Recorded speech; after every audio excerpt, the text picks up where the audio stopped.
Hello guys, this is Cheep Chinese power supply. I get very damaged, totally dead. The problem was in the bed caps, and some more elements burned out because these caps is explode. It's very bad quality. And I also noticed the problem was in the cooling.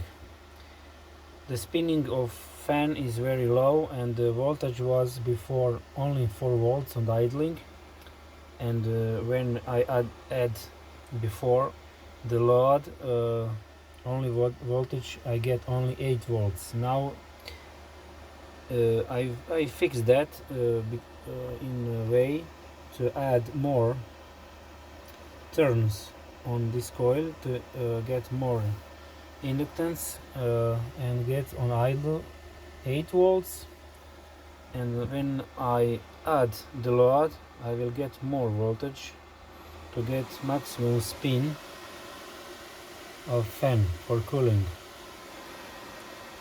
Now it's running very fine. And I also change the fuse because the Chinese installed 10 amperes is totally crazy, and no protection for circuit.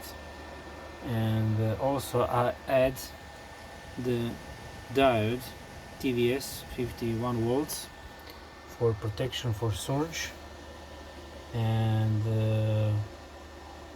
that is all for this power supply. If you want to have more trusted power supply, you need to check your caps. You need to add this TVS diode for surge protection, and also you need to check the voltage on idle or on load, how much is, to get the maximum cooling.